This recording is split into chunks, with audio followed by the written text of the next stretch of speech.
Hello and welcome to the NewsX Sunday Guardian Roundtable. Well, today, this week, the focus is once again back on the Congress because, since Bihar, I think that's one party that people have been focusing on. One was expecting the Congress perhaps to do a little better because during the COVID crisis, we're hearing a lot of noises. There's been some kind of a churn also, or the pretense of a churn. There was a little revolt. There was talk of a leadership change. But when it came to the elections on ground, it seems very little has really changed within the Congress. They still have the same faces. They haven't done, apart from a cosmetic makeover, I don't think they managed to do very much to respond to the crisis within the party also. But the main question really that's asking all of us is, how long will this go on? Can the Congress carry on with business as usual and just wait for the law of gravity that one day the BJP will fall and then, of course, they are there in the best position place to take the BJP's place? Or do they actually have a concrete plan? Have they learned any lessons from Bihar? Or do they feel actually there are no lessons being learned? Joining me is a panel of editors and journalists and people who know the Congress well, who've been talking to the Congress leaders and also the disgruntled. So we have a fair picture of what's happening on the ground. Let's try and analyze that on the roundtable today. Joining me is Radhika Ramaseshan. She is a consulting editor with Business Standard and a columnist. Aarti Jairash, also a columnist. Rashid Kidwai, is the author of the book on Congress, 24 Akbar Road. Nirmal Pathak, he is the editor at PTI Bhasha. So Aarti, we've been talking to a lot of people also. What is the sense that you feel? Are they disgruntled feeling that, nothing happened to the G23 revolt? I think they just made some of them walk the plank. Some of them have, are they now licking their wounds in silence? Are they still upset? Or are they going to plan another attack? Have you been hearing anything of that sort? Another letter, not an attack, sorry.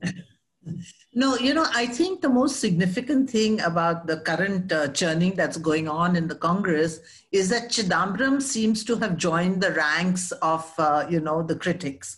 If you remember last time when the G23 wrote the letter, he desisted from signing up signing on that letter. He desisted from saying anything. He kept very quiet. But this time he also has come out, and you know how close he is to the family. You know how close he is to Rahul and Priyanka. So the very fact that even he's speaking out, I think shows the depth of the frustration and the disgruntlement that the party is going nowhere.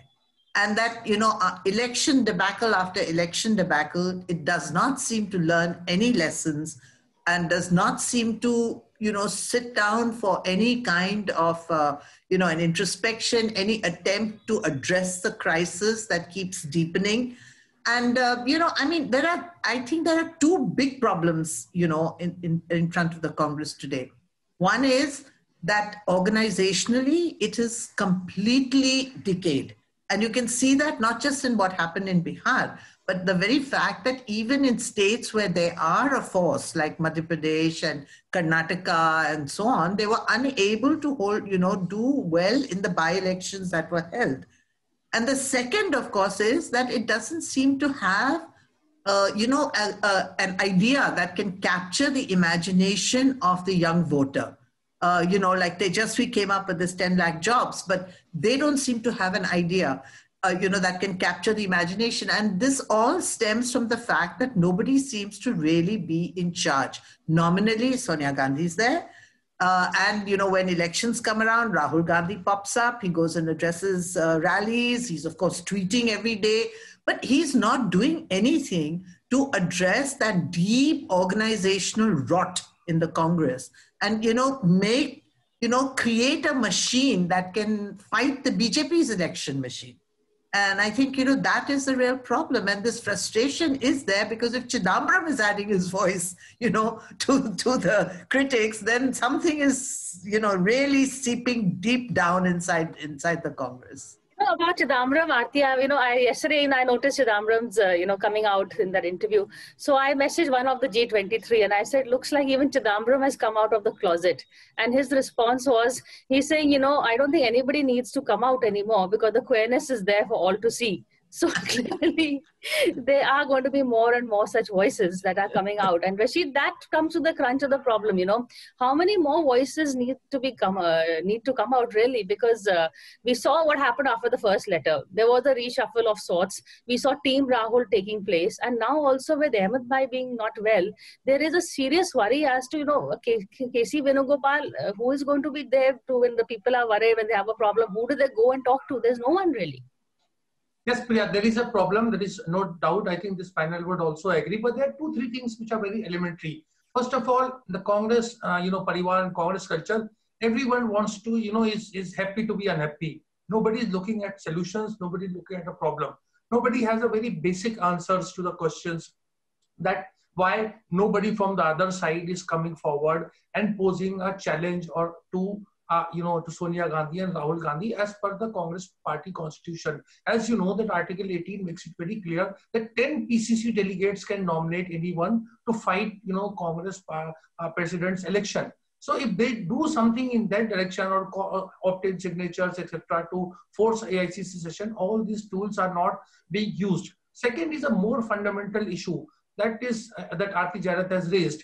The issue is about, Congress unable to get its act together. My own worry is how it's going to help if tomorrow Rahul Gandhi is not a Congress president, Sonia is not Congress president. Is Mukul Wasnik, Kapil Sibal or Randeep Surjewala going to solve the problem? Can they get votes? Bihar was never a Congress story. Anyway, I won't get into Bihar elections because we have done it. The key point is Chidambaram is speaking. Why is Chidambaram speaking? I was also talking to Congress people. They say Tamil Nadu election is there. His role is not defined. He is worried. You see the DMK which wants to sideline him. So everyone in Congress is a politician of flesh and blood. They are angling for, post and positions, which is legitimate. But we tend to look at it in a very moralistic way. As if you see the one side that Nehru Gandhi family are on the wrong side of things and they are right. There is no such thing as that. Radhika, this Chidambaram revolt really has brought out a lot of questions again on the disgruntlement, really. Chidambaram letter, interview, not a revolt. But I was talking to some of these guys and they said, one of the problems they felt was that they didn't have a face. This is what they need. As Rashid said, it's easy to put up someone, all you need is, the constitution does allow it. But some people felt Sachin Pilot could have been the face, but he, his move was not in tandem with the others. So he moved, there was a problem of timing, really. Is that the problem, that the group that is opposing doesn't have a face? Yeah, the group that the G23 clearly doesn't have a face. I mean, they all seem a very tired lot. They've been around, we've watched them. They've won elections, they've lost elections. They're not very vibrant organizational hands either. So I really don't see anybody inspirational from this G23. Of course, Chidambaram has raised his voice, but I don't think he has the potential to be a pan-Indian leader. He has to defend his own turf in Tamil Nadu first and foremost, and for which he's entirely on the mercy of the DMK. Leadership is a major problem in the Congress. And I think Congress people spend half their energies trying to second guess the Gandhis. Oh, are they thinking this? Are they thinking that? What will please them? What will displease them? So I think it's incumbent on the Gandhis first and foremost to decide if they want to lead the party or not lead the party, or be a kind of power behind the throne, and who is going to sit on the throne.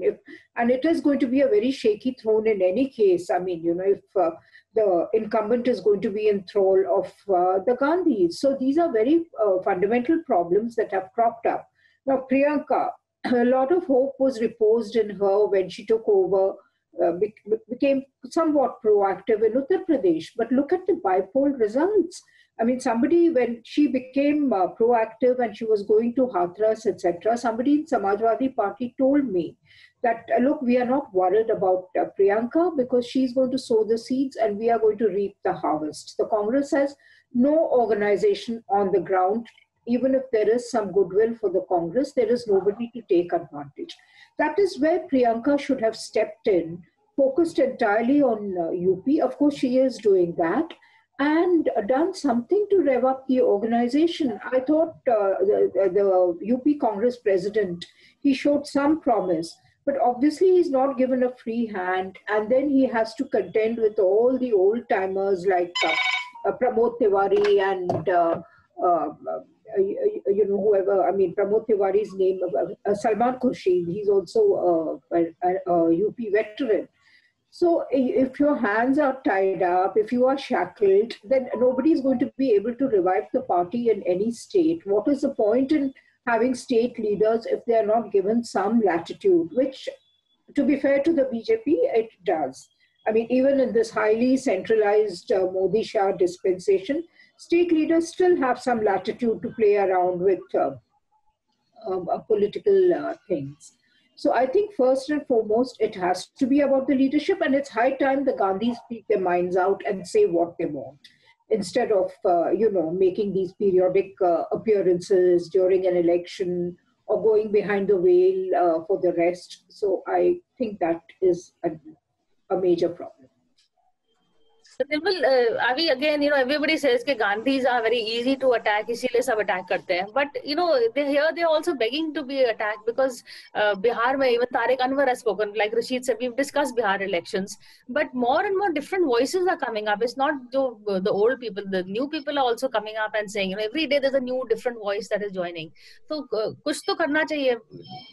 नहीं, अभी problem Congress leadership के साथ problem तो है ही, पर ये ऐसा नहीं कि कांग्रेस पार्टी के सामने कोई पहली बार इस तरह की कोई क्राइसिस आ रही है. इससे पहले भी जब इमरजेंसी के बाद इलेक्शंस हुए थे, इंदिरा गांधी बाहर हो गई पावर से, उस समय भी काफी बड़ी क्राइसिस कांग्रेस के सामने थी. उससे पहले जब कांग्रेस में डिवीजन हुआ तब क्राइसिस थी. फिर आप उसके बाद अगर राजीव गांधी जब बाहर हुए 89 में, या फिर 96 के बाद कांग्रेस में जिस तरह की स्थितियां बनी थी, इवन सोनिया गांधी के आने के बाद शुरुआत के जब 2004 से पहले का आप देखें तो इसी तरह की वॉइसेस उस समय भी थी कांग्रेस में.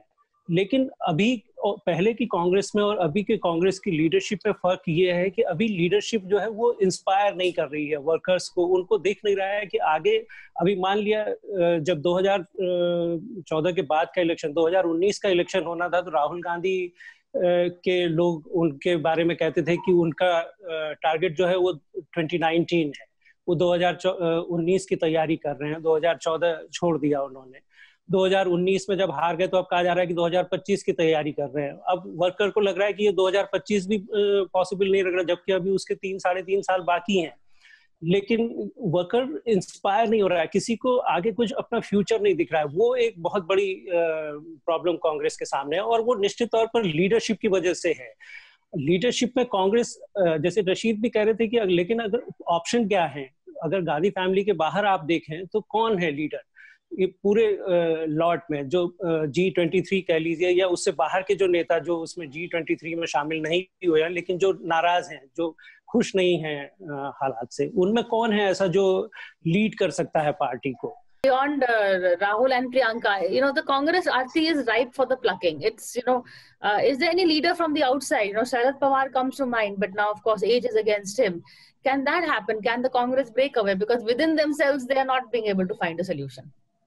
Well, at one point it was being talked about, that all these factions, of the Congress that have left the Congress and formed regional parties like Mamata Banerjee's Trinamool, like Sharad Pawar's NCP, that maybe they should all come back. And, Sharad Pawar seemed to be a good option, experienced, wily, commanding respect, across the board and everything. But you're right. I mean, age is against him.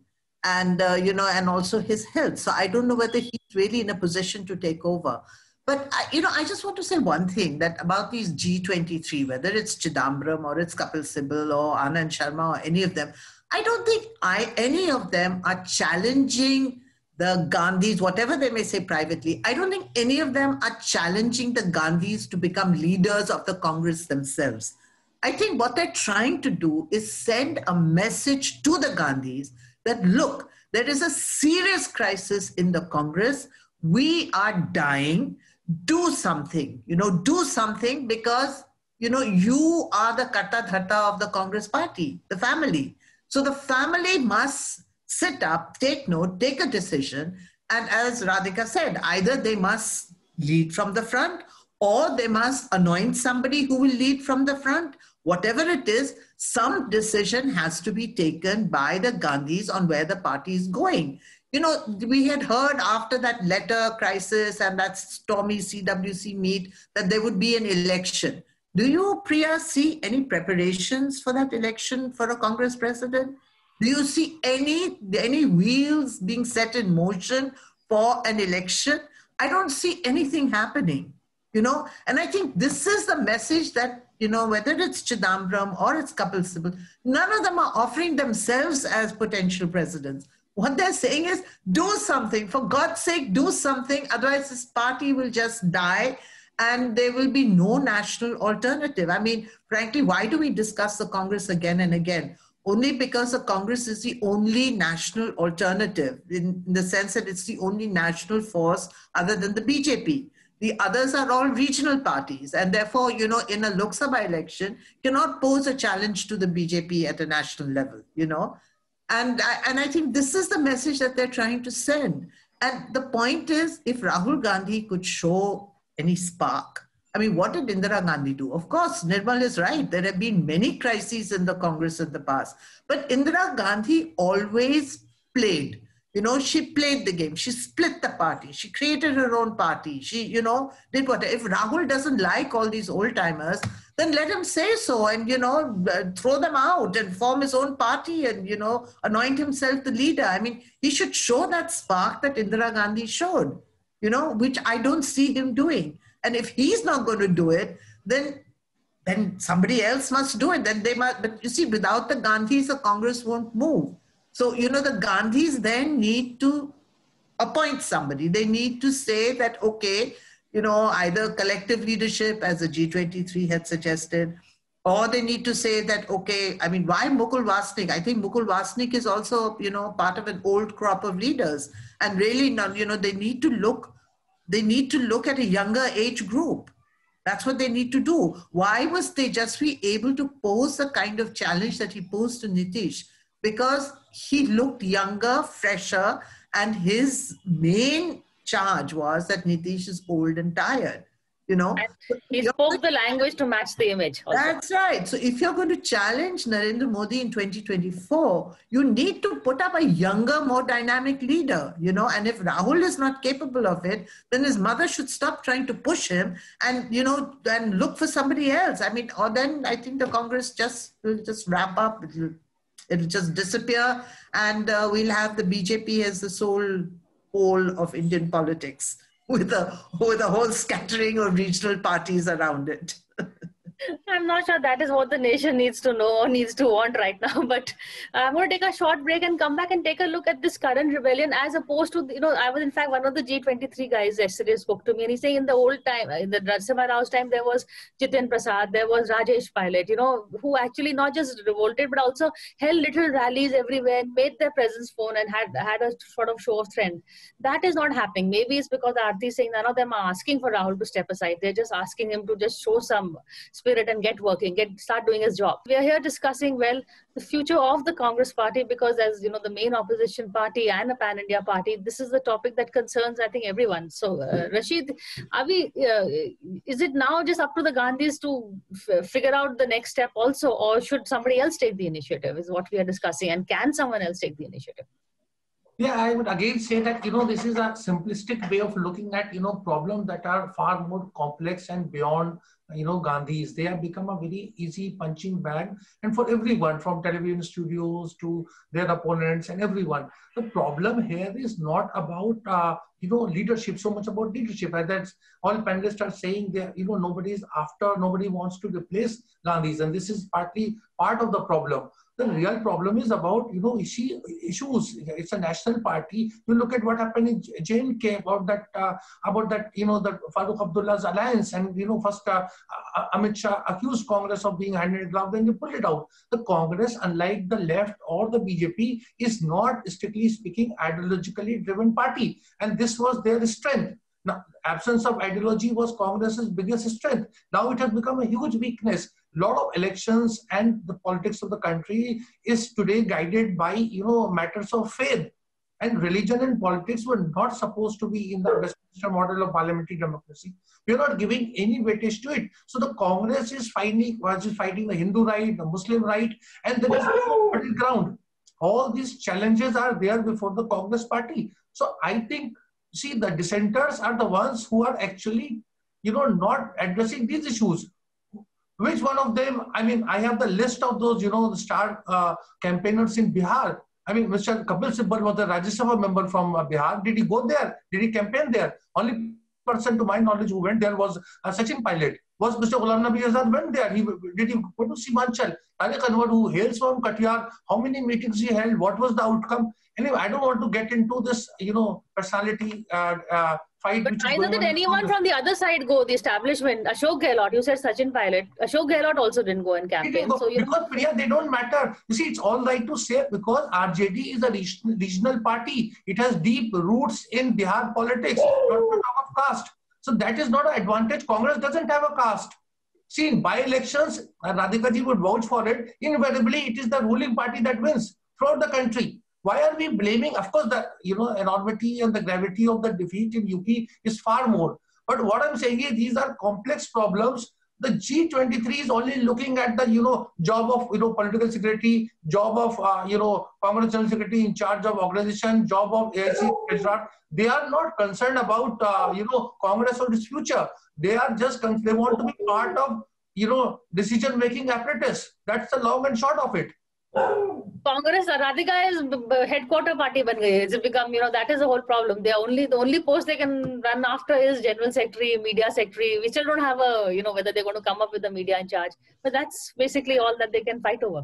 Yeah, when they just recall when the BJP was out of power for 10 years.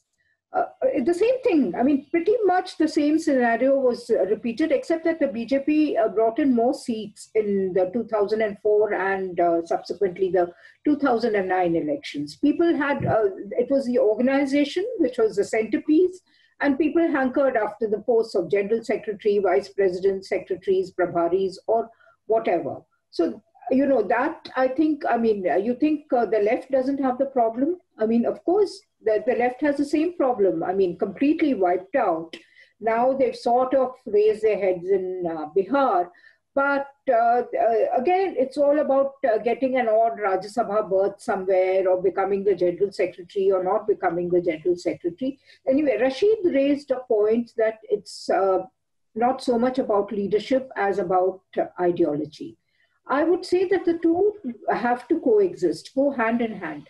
BJP always had a core ideology, a very strong core ideology, and yet it was voted out of power twice in the center. Why? Because they didn't have somebody, a forceful personality to articulate their ideology, take the message, disseminate the message first to the cadre, then the sympathizers, and then the voters who had not become converts until Narendra Modi came along. So, you need a personality. I mean, it's unfortunately that's the way Indian politics is. I mean, there was Mrs. Gandhi who was kind of dominating the scene for decades. So you need a personality who can articulate the issues of the day, the ideology, if there is one. Congress has an ideology. How do we say Congress doesn't have an ideology? It's an inclusive ideology that tries to take most social sections along, which the BJP doesn't. So, but there has to be somebody, who to feel the charge that we are not only there for the minorities or we are kind of appeasing the majority community. There is just nobody. And I think Rashid gave a very good example of the Gupkar alliance. Congress was completely at sea. It didn't know what to do, what to say. On that, they hemmed and hawed and then some kind of a weak statement. So you need leadership and everything else follows from that. I think that is the thing. And yeah, it is true that there is nobody among this G23 to challenge the Gandhis. How will they? They are people who've lost elections. They are sort of well over the hill, most of them. You have someone younger like Jitin Prasad. He's also been losing elections, and he's not really seen in UP. I mean, he's now trying to project himself as a leader of the Brahmins, ostensibly to capitalize on the anti-Brahmin sentiment against Yogi, which is a myth. It doesn't even exist on the ground. So, you cannot become a sectional leader in a party like the Congress and hope to emerge as something bigger. Okay, quickly, we're out of time. But Nirmal, okay, Jitin's example, I know I disagree with Radhika. At least he's trying to reinvent himself. He's trying to do something. He's fighting the elections. He's at least showing some signs of life, which I don't see any of the others doing, even in UP. नहीं, मैं उससे भी I don't agree with Rashid on this कि all these 23 leaders, they are hankering for posts and they don't have party's future in mind. ऐसा नहीं है. देखिए, सभी सारे लोग अभी परेशान हैं पार्टी के फ्यूचर को लेके कि आगे क्या. अभी 5 साल अपोजिशन में बैठ गए, उसके बाद फिर अगले 5 साल ये अपोजिशन में रहेंगे. पार्टी देखिए, बीजेपी के पास भी जब पावर आती, पावर से ही ज्यादातर पॉलिटिकल पार्टीज वो पावर ड्रिवन पार्टीज हैं. जब तक पावर नहीं होगी तब तक वो इस तरह से अपना एक्सपेंशन नहीं कर पाती है. बीजेपी का भी पिछले जो 6-7 साल में बीजेपी की स्ट्रेंथ बढ़ी है, वो इसी वजह से ना, क्योंकि एक अच्छे मैंडेट के साथ पार्टी सेंटर में पावर में है. पर बीजेपी और कांग्रेस में जो बेसिक फर्क है वो यही कि बीजेपी कैडर बेस्ड पार्टी है, कांग्रेस कैडर बेस्ड पार्टी नहीं है. तो उसका नुकसान, जब कांग्रेस अपोजिशन में आती है तो कांग्रेस को उसका नुकसान ज्यादा होता है. बीजेपी का आप जनसंघ के समय से देखिए, जनसंघ 67 में सबसे ज्यादा सीट जनसंघ को मिली, 34 सीट्स. अब 34 सीट से उनको 304 तक आने में कितने साल लगे हैं.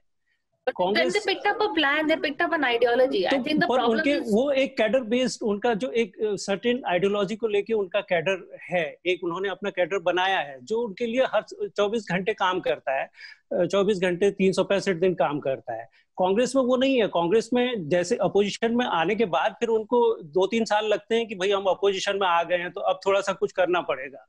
Okay. We're totally out of time, but the problem, Nirmal, is, sorry to interrupt you, the Congress doesn't, 2-3 saal to nahi, they've spent, almost 6-7 years in opposition. They're going to be spending 10 years if they don't get their act together, maybe more. And that is the main worry, really, because these state elections show some sign and some kind of a roadmap forward, which we are seeing the Congress is really stuck at status quo for over 7 years now. Can it get ahead? Can it find something? There are elections that are coming next round where Congress does have some stakes. Will it be able to deliver or not? That's the main question. But thank you all for watching this show, and also all of you. Thank you for joining me on this. Thanks a lot. Thank you.